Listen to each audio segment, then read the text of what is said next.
Nakalabing-limang araw na po sa impeachment trial. Sa tingin niyo po, nakaapekto na ng husto kay Vice President Sara Duterte itong mga nabubunyag sa impeachment court, or lalo lang nadadagdagan yung kanyang political capital dahil hindi pa malinaw kung meron nga ba talaga siyang nagawang kamalian na impeachable offense?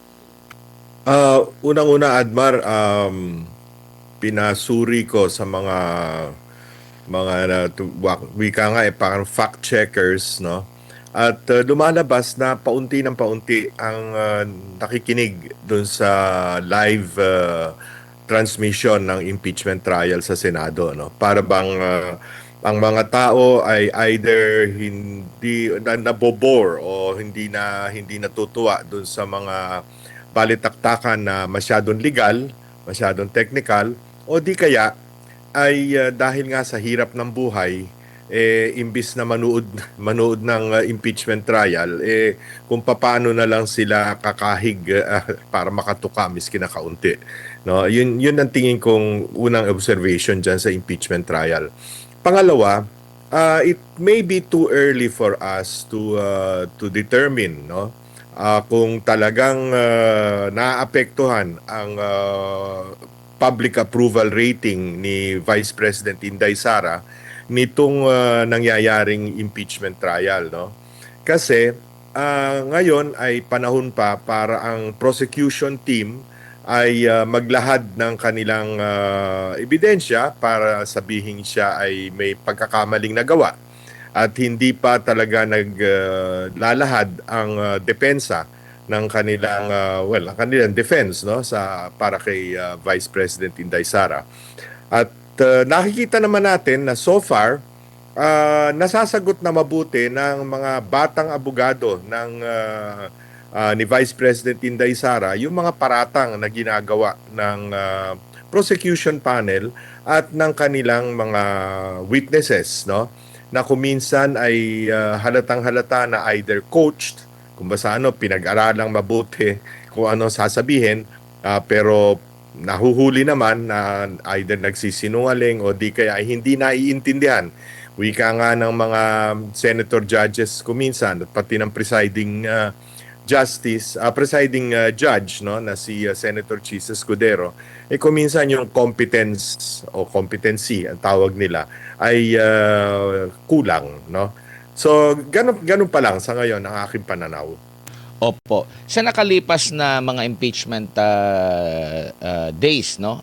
Trial days, mas naging malinaw ba na pamumulitika lang ang nangyayari? Kasi halimbawa, noong panahon na talagang pinuputakti ng kritisismo ang pangalawang Pangulo dahil daw sa kesyo paggamit ng mga fictitious na mga pangalan, mali daw ang paggastos, hindi raw tama, meron daw ginamit na pondo na pera ng taong bayan. Pero kung susumahin itong sa 15 araw, hindi naman pala bawal. Sabi nga ng taga-COA, silent ang Joint Memorandum Circular. Nabigla nga lahat, hindi naman ganun kalaki yung pinapalaki nila na si Mary Grace Piatos. Yung sinasabing nakatanggap pero parang nasa 70,000 na pesos lang ata ito.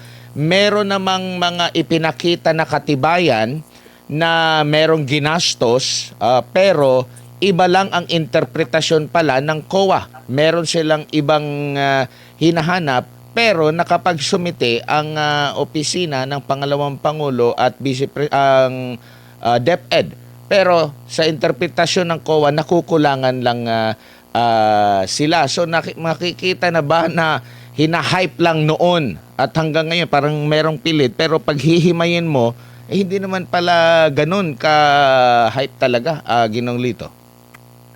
Tama ka dyan, Admar. Ano? In fact, pangatlong beses na ito, kung matatandaan natin, nagkaroon na ng mga napakahabang hearings sa Public Accountability Committee ng House of Representatives noong 2024, pagkatapos nung binaliwala ng Supreme Court yung unang attempt sa impeachment ng 2025, ay nag-umpisa naman ang Justice Committee ng House na yung pa rin kung ano yung mga paratang noon inulit na naman. Kaya ngayon pangatlong paratang na, no, lumilitaw na talagang political persecution ito, no. Pangalawa, mismong si Senator Ping Lacson halimbawa, mismong siya ang nagsabi na wala naman pala mga security clearance itong mga examiner, wika nga, ng COA, no? Dito sa punto ng confidential and intelligence funds. So therefore, hindi nila naiintindihan yung talagang purpose ng confidential and intelligence funds, ang paggamit nito. So ang kanila parang kumbasa parang paper lang parang accountant, yung accountant na tinitingnan lang, medyo mali ito, medyo mali ito. Pero hindi naiintindihan yung talagang dahilan kung bakit nagbibigay ang pamahalaan ng confidential and intelligence funds sa ilang mga ahensya, kasama na ang DepEd at ang Office of the Vice President. At pangatlo, Admar, para sa ordinaryong mamamayan, palagi yang kasi yung mga nagsusuri na mga sabihin na nating mga politically inclined, no, yung mga nagsusuri naghahanap yan ng kung ano-anong butas, pero yung ordinaryong mamamayan na ngayon ay binabagabag nitong patuloy na lumulubog na ang halos 4 na milyong Pilipino sa baha, ang laging sumasariwa sa kanilang isipan, napakaliit naman pala nitong tinatanong, iniimbestigahan dito kay Vice President Inday Sara, na hanggang sa ngayon ay hindi naman nila mabigyan ng linaw na tunay, samantalang napakalinaw sa pananaw ng lahat ng tao ang trilyong piso, bilyon-bilyon, daang bilyong piso na winaldas dito sa mga flood control projects at iba't iba pang mga corruption scandals dito sa pamahalaan. So para sa ordinaryong mamamayan tuloy, ang nangyayari, bakit ninyo pine-persecute itong aming Vice President samantalang kayo mismo mga prosecutors, yung mga congressmen na nandoon, sila mismo yung kanilang mga distrito ang siyang binabaha ngayon at sila mismo ang siyang di umano ay kasangkot dun sa paglilipat ng pondo ng bayan para sa mga anomalous projects kasabwat ang DPWH. So, ganun ang tingin ng taong bayan Opo. Parang dragging na ba masyado, Sir Lito? Kasi naririnig na natin mula noon tapos malalaman, ay, yun lang pala.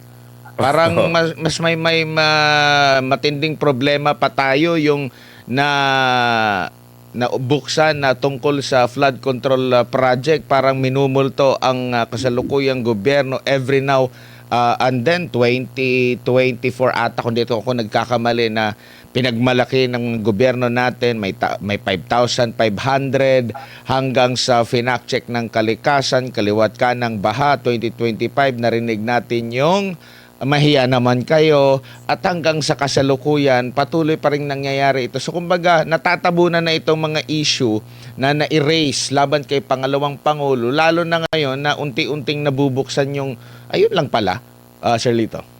Precisely, Admar, no? Wika ko nga samantalang lumulubog sa baha ang napakaraming mga Pilipino, tayong lahat ay we're drowning in debt, no? Tayo'y paano ba tawag doon? Ano ba drowning sa Lubog or pagkalunod. Lubog na rin tayo sa utang, di ba? Dahil nga dito sa sobrang katiwalian na ito, lumalabas ngayon halimbawa ang sa darating na taon o itong taong ito, no? Hanggang sa darating na taon, ang ating palang uutangin ay nasa 3.2 trillion pesos na naman para lamang matabunan yung mga utang din dati. Yung utang din natin dati na umaabot na sa 19.5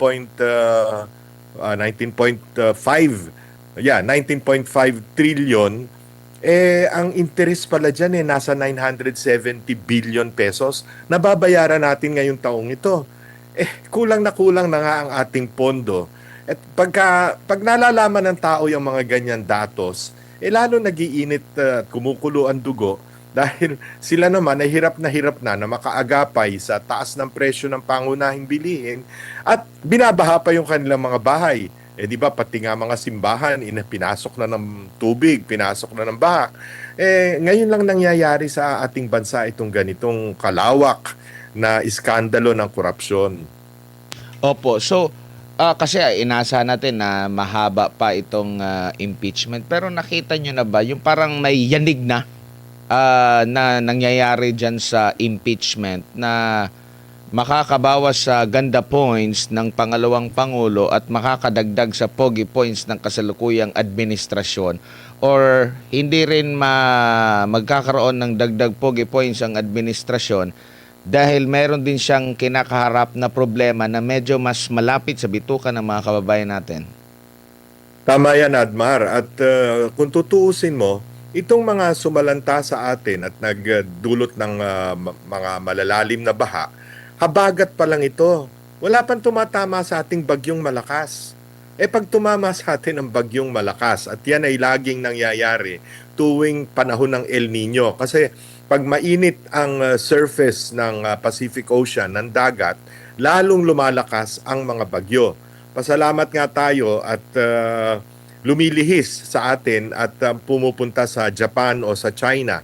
Pero pagka tayo'y tinamaan na ng talagang malalakas na bagyo, ay kawawang-kawawa ang ating taong bayan dahil hindi lamang baha ang aabutin nila, kundi lilipa rin ang kanilang mga bubong ng kanilang mga bahay at ang kanilang mga pananim ay masasalanta ng todo-todo. That will create a major economic crisis, no?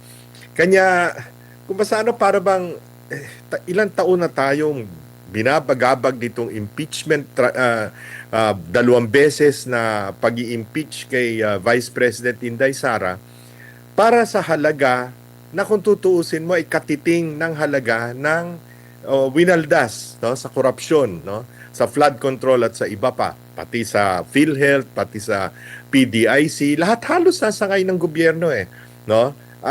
Pero nakatuon ng pansin ng ating mga politiko dito lamang sa impeachment trial, samantalang talaga ang taong bayan hindi na malaman kung paano ano kakainin sa kinagabihan o sa susunod na araw, no? Kaya sa tingin ko, sa aking pananaw, no, sa malaot madali, lalo lamang na bababa ang approval rating ng kasalukuyang administrasyon at lalo namang gaganda o tataas ang public approval at lalong-lalo na yung tiwala, yung trust rating na mas importante sa ating pangalawang pangulo.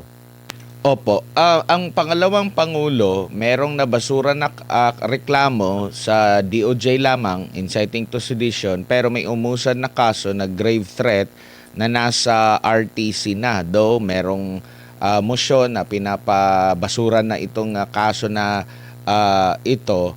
Nakikita niyo po ba ang pattern na naghahanap ng maraming kapamaraanan talaga para ma-destabilize ang pangalawang pangulo, Sir Lito? Sa mga abogado siguro, ang tawag dito ay forum shopping. Nandun na nga sa Senado, impeachment trial, pagkatapos maghahanap ka pa ng sa korte naman ng the same cases, no? Grave threats, yung unang-unang tinalakay sa impeachment trial, na nakita rin naman natin na may pinaghuhugutan yung bugso ng damdamin ni Vice President Inday Sara. Pero kaya halatang-halata na persecutory lamang ito no? Kaya lalo lamang na-turn off, lalo lamang nagagalit ang taong bayan sapagkat malinaw na lisya, maling-mali ang ginagawa laban kay Vice President Inday Sara sa paghangad lamang na mawala siya sa politika ng 2028. Takot na takot sila dahil hanggang sa ngayon patuloy na malakas ang survey ratings, no? Ang public approval, performance approval at trust rating ni Vice President Inday Sara. Opo. Nakikita nyo rin po ba sa 2028? Alam natin kung ang nai-imagine siguro ng ating mga kababayan pag ang Duterte ang nanalo sa 2028, yan yung kinatatakutan ng kasalukuyang administrasyon kasi isipin talaga nila mababalikan sila. Pag hindi naman si BP Sara Duterte ang manalo, safe na ba ang Marcos administration? Safe na ba si PBBM? Kasi ang nakita natin na medyo kaalyado niya ngayon, yan yung mga katunggali din niya dati na nagkaroon ng sila yung nagkaroon ng uniteam. Yung yung uniteam dati nawala na. Sinusuka. Opo, Yan yung opo. mga sinusukat dati na ngayon kinakain na naman nilang muli, no? It's very funny, no? Kaya nga lagi kong sinasabi doon sa mga kaibigan kong dilawan, ano, na oy, tandaan nyo nga kailan ba namatay at sino ba nagpapatay kay Ninoy Aquino, no? Anong karapatan meron? Para bang anong pumasok sa isip ninyo at nakikipagkontsabahan ngayon kayo dito sa administrasyon ni BBM, no? Kaya nakikita yan ng taong bayan, malinaw sa kanila na para bang itong mga ito sa paghahangad lamang na makabalik sa kapangyarihan ay gagawin ng lahat, no? Kaya nga yung isinuka na kinakain na muli, no? Napaka sa ating mga Pilipino hindi lang katawa-tawa kundi napakasamang ugali ng ganyan, no? Mabanggit ko lang, Admar, ano? Recently halimbawa, may nilabas na survey. Hindi ko na babanggitin kung anong kumpanya ito. Pero ang pinalalabas, pagka daw may tambalang Lenny at Raffy Tulfo, angat na ng kaunti. Actually, margin of error. Pero angat na ng kaunti kaysa sa tambalang VP Inday Sara at si Senator Amy Marcos. Ito'y katawa-tawa sapagkat ang napaka-importante sa paggawa ng survey, kaya halatang halata mong itong survey na ito talagang sinadya lamang ng kung sino nagbayad sa survey company na ito. Bakit ka magkakaroon ng survey at this point na ang research design mo, ang questionnaire mo, ang tinatanong mo, meron na kagad tambalan, no? Dalawang pinagbabanggaan mong tambalan, na maliban kay VP Inday Sara, siya lang naman ang nagsabing siya tatakbo sa 2028. Nagsabi ba si Amy Marcos, Senator Amy Marcos, na siya tatakbo bilang Vice President ni Inday Sara? Hindi. Si Lenny ba at saka si Tulfo, nagsabi na sila'y tatakbo. So halatang halata mo na talagang sinadya na, kasi alam nila na parang asiwa ang taong bayan kung ang magtatandem ay parehong babae. At wala naman sigurong, at pangalawa, ang ipapareho mo pa kay VP Inday Sara ay isang Marcos. So talagang sinadya yung tanong, no, para makakuha ng mas malaking boto para dun sa tambalang Lenny Tulfo na pareho naman hindi naman nagsasabing sila'y tatakbo. So halatang halata ang mga lahat na lamang ng propaganda tools ay ginagawa nila, pati yung paggawa ng mga survey na dubious ang research design para lamang pakita sa taong bayan na humihina si VP Inday Sara, which is very far from the truth. Bakit hindi na lang solo-solo na lang kung Precisely. presidente? Diba, yun lumabas na lang. naman sa Pulse Asia yung solo-solo. Lumabas din sa WR numero yung solo-solo. O hindi ba, ang laki ng pagsamahin mo man ang boto ni Lenny at saka ni Raffy Tulfo, lamang pa rin. Pagsamahin mo yung dalawa, lamang pa rin si VP Inday Sara. So, kaya halatang halata may mga survey firms na siguro para sa akala nila mabobola nila ang tao na pwede yung kanilang methodology na yon, no, yung research design na maling-mali. Opo.